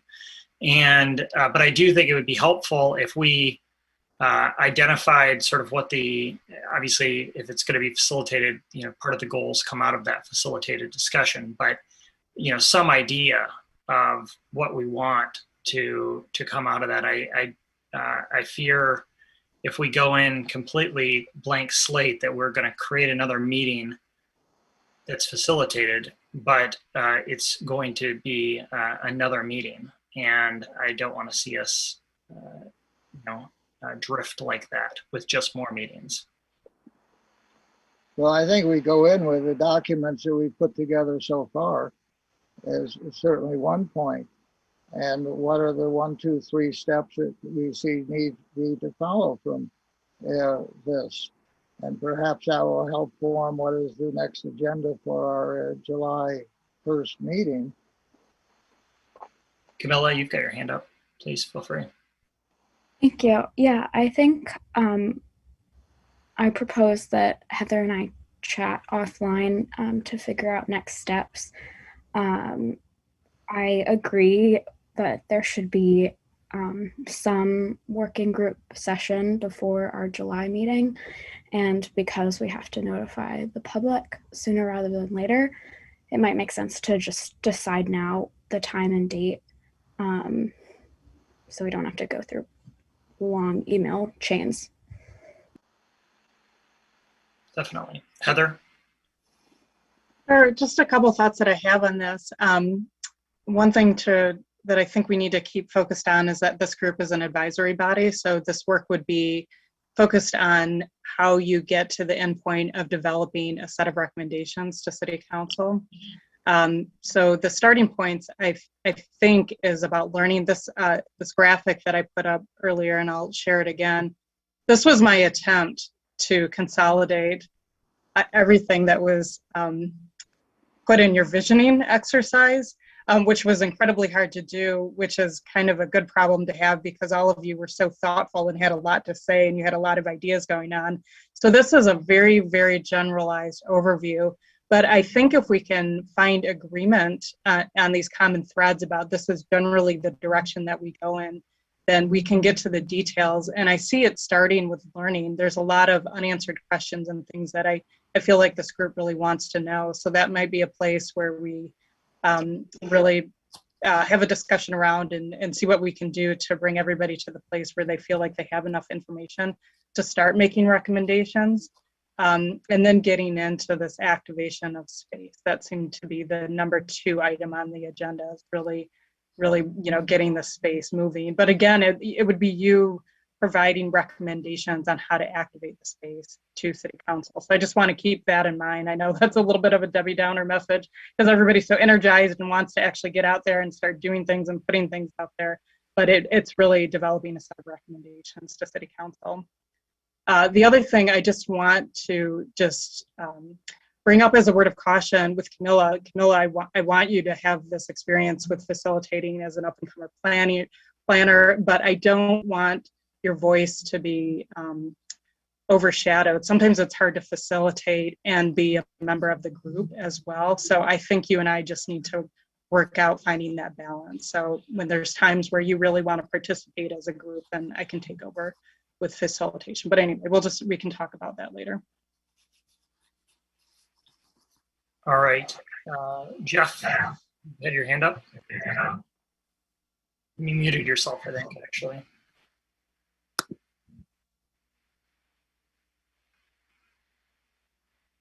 You're muted, Jeff.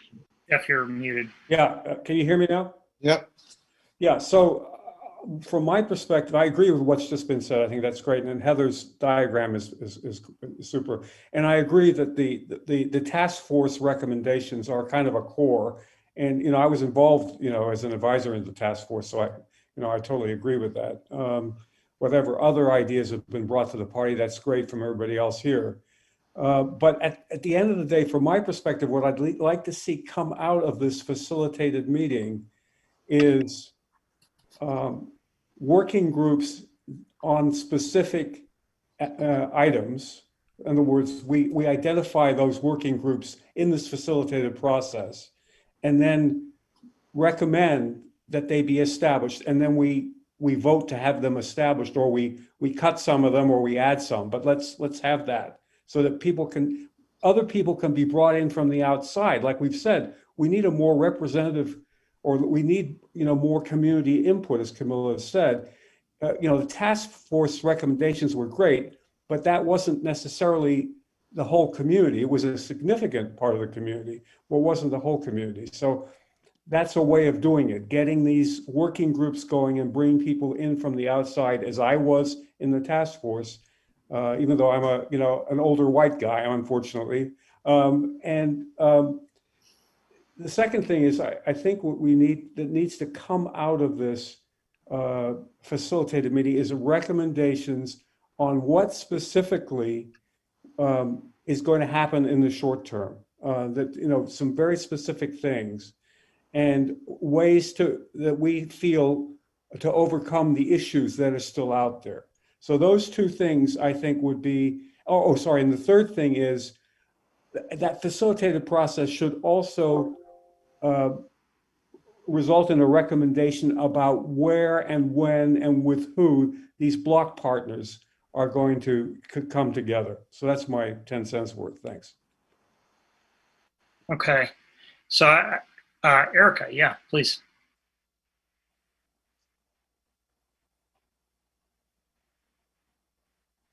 Concur that if we're going to have a facilitated process, and we definitely want to make sure we understand what we want to get out of that. I think part of the goal of this meeting was to try to come to it and bring our visions and have some consensus around what our short-term, mid-term, and long-term vision was. And I don't see us getting there. I think we've each put a little something on the table, and it's just sitting there and it's not coming together as a recommendation about how we should move forward.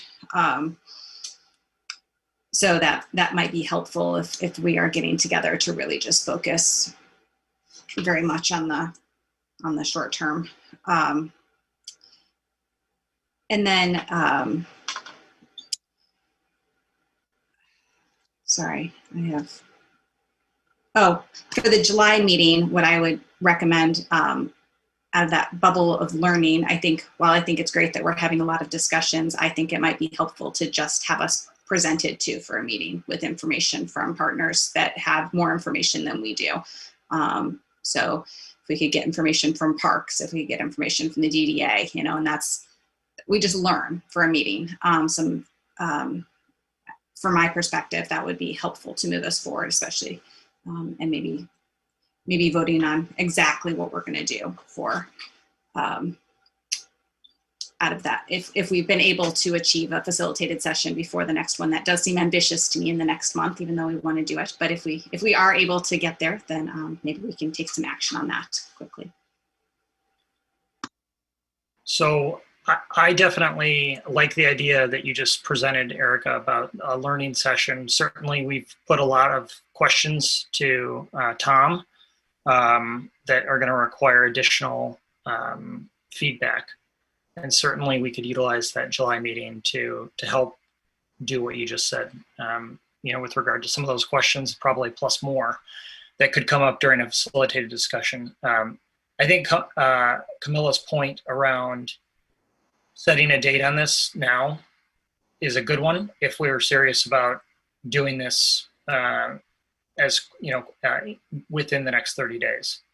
And so the thing that obviously does limit us is I think we want to be cognizant of the fact that we're going to ask Heather and potentially Camilla to help go through that process. And I think we want to be cognizant of if they have the time to do that in 2 weeks or so. Is that something that is possible? Because if we're going to base what our July meeting agenda looks like on this in part, which we would, I would imagine, are we setting ourselves up for something that can't be achieved? So Heather or Camilla, please feel free. Yeah, I have the capacity. Also, when we're voting, we just need to remember that we're missing 3 members Right. of our committee today. Definitely. Yeah, I think it really depends on everybody's schedule, because I do have I assume this would need to be an evening meeting. And so I do have a number of nights that are filled up with other evening meetings. So it's just a matter of if we can get everybody's schedules aligned. Alan? Proposed Thursday, June 24th for a facilitated discussion.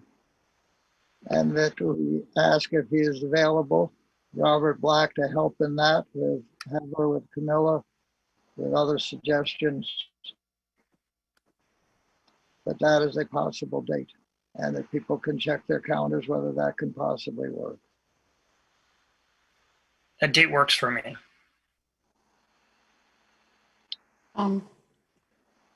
Works for me.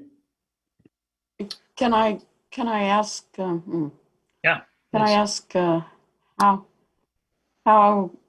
that works? I mean, that leaves us a week for agenda formation. I mean, is that correct? I mean, can we do this can we do this by June 24th, but before June 24th? I mean, it seems like there's not enough time. I would, Alice, the one thing about this that I would think is that if I would think that we probably need to allow Heather and Camilla a little more time. Absolutely. Yeah. And But then, is go ahead, there sorry. that time? Is it there? This is what is this date? This is the 3rd. Mm-hmm. Yeah, it's like 3 weeks basically. Yeah, and we usually publish our agenda by the week week ahead. before. I mean, whew. The one thing that could come of this though is that we adopted a process at the last meeting that we're gonna publish the agenda. We're gonna build the agenda out based on the previous meeting. If we're having an interim discussion, that is a public meeting, and so we could utilize that opportunity to finalize the agenda for the July 1 meeting. Okay, good idea. So that way we don't have to do it tonight. We have an item that Councilmember Briggs proposed that does make sense regardless of what comes out of facility discussion action items. that we can put on for the July one right now, but then we can build out the rest based on that facilitated discussion. Frank? I just so you know, I have a meeting conflict that night. Okay.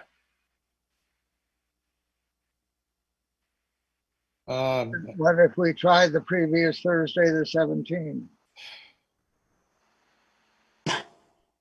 My It's sort suggestion, of, seems like it's sort of a catch-22, you know? yeah. Yeah. Go earlier, you got a problem. Go later, you got a problem. Yeah, I think that would, frankly, I do think that would be difficult to give us time to prepare for that, because I do want to put some real thought into how we would facilitate to get to the goals that you have for the meeting.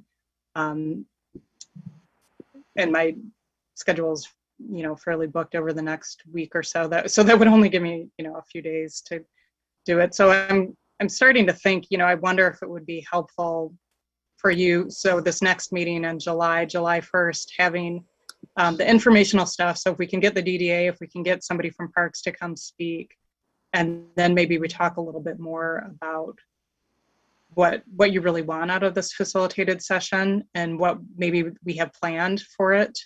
We could kind of come with you with a proposal basically, and then shape it a little bit more with the discussion that we have on the July 1st meeting. And I know that's not meeting your goal, Jeff, of trying to get something done in the next 30 days, but it might actually be better if we did hold it off a little bit longer to be able to give it some more thought. I think Jeff and Frank and then Erica. Yeah, I mean, I certainly respect the views of Heather and others about the timing. Obviously, I feel a greater sense of urgency maybe than some others. I'm not saying everybody doesn't feel a sense of urgency. I do think we have the ability to do it within the next 30 days. I think Robert Black is somebody who's offered pro bono to help, be a support.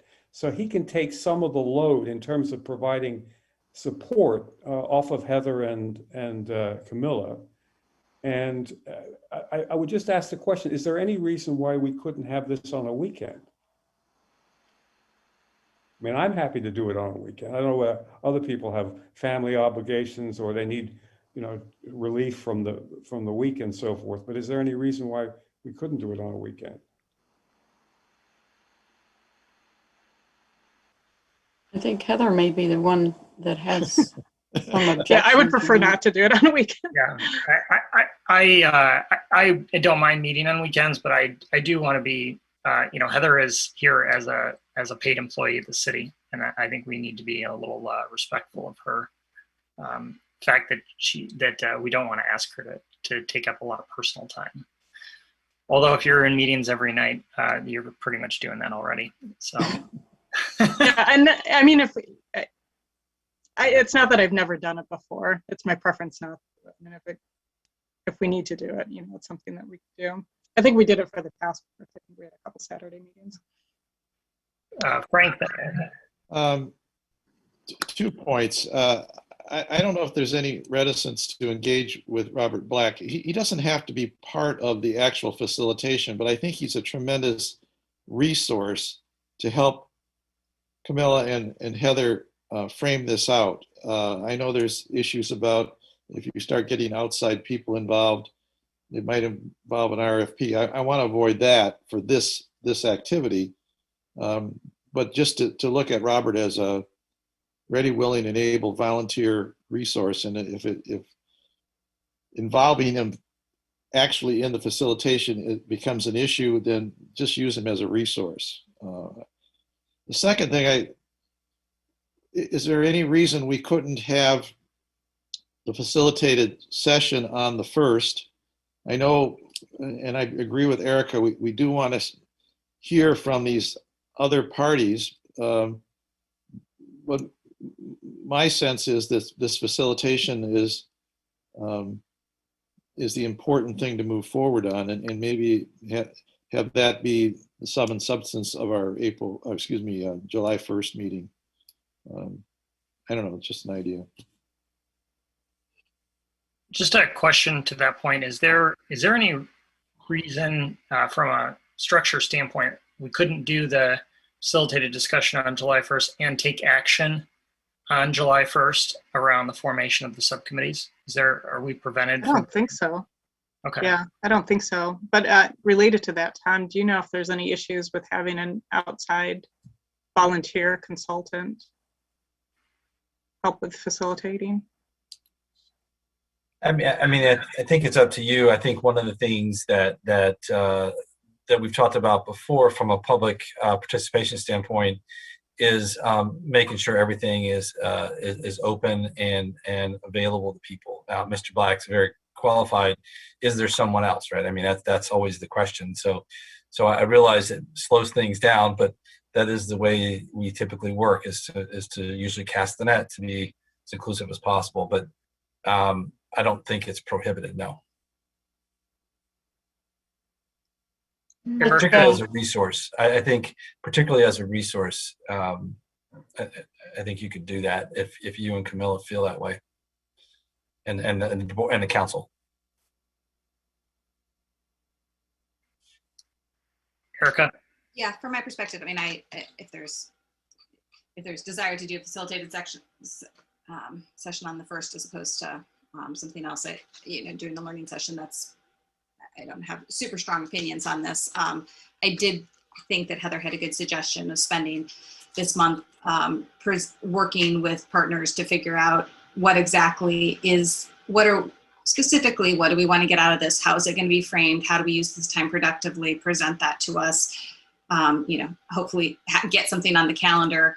So for July that we are already committed to, and that we then have the time to kind of do this process properly and really get the most out of it. I thought that was that made sense. We've also talked about wanting to all get together at the space physically. And I don't know that needs to be facilitated. I do think there's some benefit in having us all there and walking around at the same time. I don't I think we could almost schedule that for some weekend and not have to have staff present to walk around with us, if that seems fine. But if not, we could schedule it for some evening when we know that there's, I can see, who's on commissions here. Maybe that's something that could happen on the 23rd or something like that. That we try to present an opportunity for us all to at least be at the space at the same time to meet one of our goals. And I did just get word back from the clerk's office that we have the green light to do that. So there was some question about whether we can do that because of the Open Meetings Act, but it sounds like we can. So I just need to notice it. So we're good to go, and as long as we can find a time that everybody can go and do that. Yeah, and I guess I want to also support Heather's suggestion. I think I realize it feels a little bit slow, but there's real in working here on a topic like this, we tend to bounce the council's bouncing between high level vision stuff and detailed stuff, and working through the methodology that she's describing, I think will help you get there in a organized fashion and maybe just more efficiently. Also, you may want to, we can check with the DDA if you're interested in the next meeting, having their discussion around the deck occur at the deck on site, right? Maybe maybe we just do that evening, if that's helpful. Because while you could walk around on your own, you could see what they mean on the water system, for example. It's a crazy system that happens to be installed and why it's challenging. Maybe seeing that may help you get a better understanding of why it's not a small feat to put water somewhere. Tom, I think that's a really good point. One thing I do think feels like what we've got certainly a lot of interest in these learning discussions, of which I would put what you just suggested in that category. But then this facilitation, it seems like this is going to take really our entire 2 hours if we're going to do it on July 1. So we do need to figure out our priority here. And I want to, Alan and then Alice both have their hands up here. Yes, well, I want to persevere. That July 1 we have a formal agenda structure.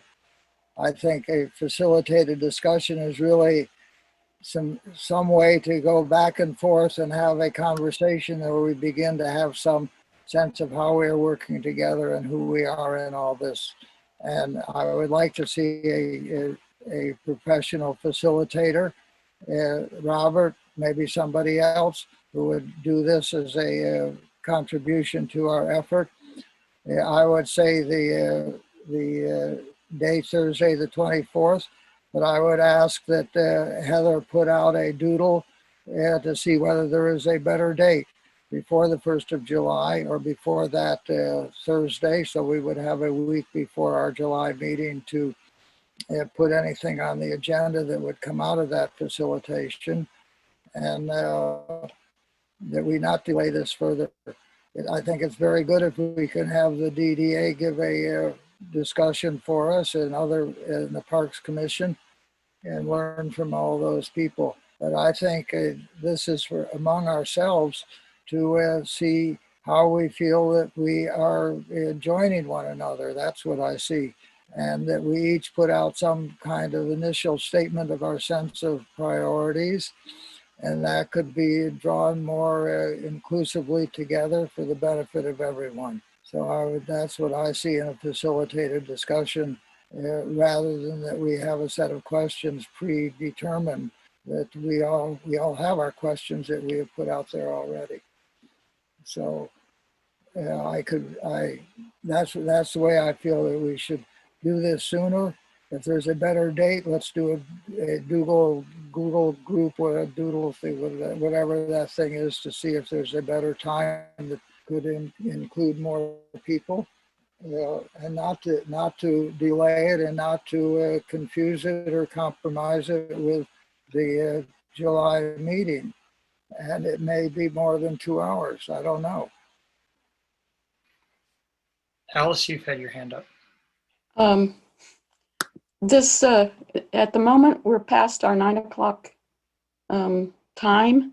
We have, there have been people speaking multiple times for multiple lengths of minutes.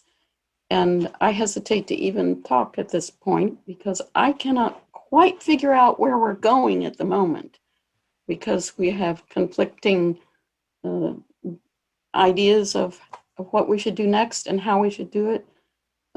I don't have much confidence at this point that a facilitated meeting would get us any further, or if we combine them in the next meeting's agenda, that we wouldn't have the same situation that we had from last agenda, where we didn't have time for one of the major discussions which we have taken up tonight. So I don't have much to contribute here except to ask everybody to think about how we can conclude this meeting with something decided, and save our comments perhaps for written thoughts or something that we can look at, much like we had tonight, where if I had been able to, I would have looked at them ahead of time. But so I have concern about our usage of time at the moment. I think that's pretty fair. Frank, and I'm going to make a suggestion after you speak, Frank. I think there's a certain level of frustration. This is am I counting right? This is our 4th meeting. And I think we're getting to know each other, and we're making some progress, but I think there's a feeling that a facilitated process, as I understand it, I will admit that most of my education on this has come from Robert, but that I think we need to press forward with that. And I don't know if it would be appropriate to ask you, Adam, and Camilla, and Heather, whoever else, to offline wrestle with this and decide what's going to work. I mean, when we look at Heather's schedule and other considerations, this has to be workable, and that was part of my reason for suggesting July 1st for this. But I understand other things need to be done as well. But I'm just trying to figure out a way to how to move this forward from tonight to a decision that could be relayed back to to delegate to you and Mel and Heather to work this out, and probably Alice too, of course. So I'm going to make a suggestion that what we do is we do an offline, and we can do a doodle poll. We can also, reach out and check and see if there is a possibility of the last week of June doing something in terms of facilitated discussion. If that doesn't work, then I'd like to have the group buy into doing the facilitated discussion on July 1. And then subsequent to that, in some period, between the July and August meetings, we do the learning session on site. And so that way we've got some flexibility. It seems like the order of operations here that folks are coalescing around is we need to do the facilitated discussion in order to take steps forward. The learning session is also very important, but should come after that facilitated discussion. And so if there's, I'd like to see what folks feel about that type of approach. Makes sense to me. I agree.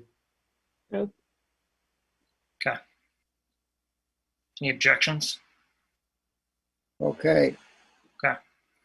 Okay. So with that, then Heather, Camilla, and I will and Alice will touch base offline. We'll figure out schedules if something can be scheduled. The only week we're going to try and target is that last week, so that there's ample room for Heather and Camilla to work on the facilitation piece.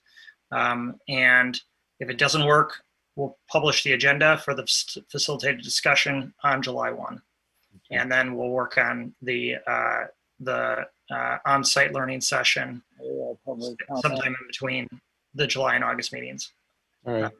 And if it does work to get it earlier, then we'll do the July 1 on-site learning session. So, and we'll let you know ahead of time as All well. right. Thanks for taking that on. What's that? Thanks for taking that on. Will of the group. So I think that gets us to through a couple of agenda items and really the next agenda. Are there any other items that I don't want to cut people off, but being conscious of the time, are there anything else that we want to bring up before we get into public comment? 100%. Well, I do want to see in this facilitated discussion that the drawings that Stefan has been working can be presented. Okay.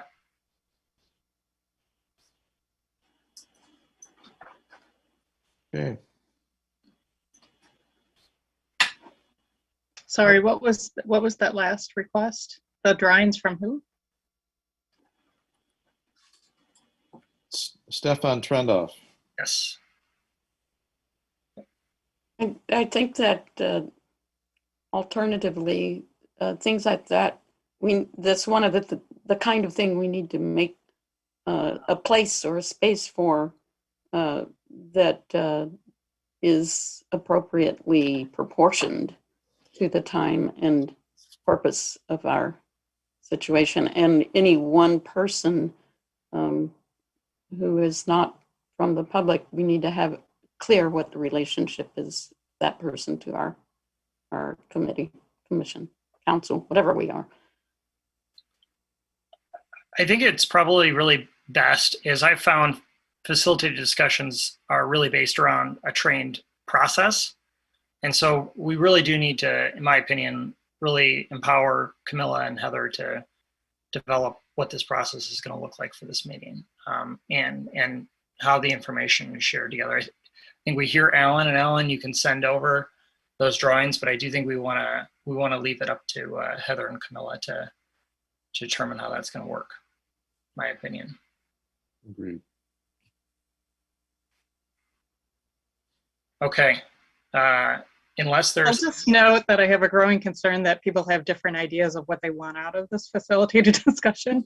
So I'm a little bit worried that we're entering into the prematurely without even having agreement. Well, I think not everyone can have their personal vision in applied to this. So we'll be leaving some things out and some time out, but we will be able to have another one at another stage. It's not a one-off kind of thing. Agreed. Okay. Agreed. Fair enough. So we'll treat this as this is getting us started in some Yep. way, somehow, and Camilla and I and others will figure out how to do that. Thank you very much. Yes.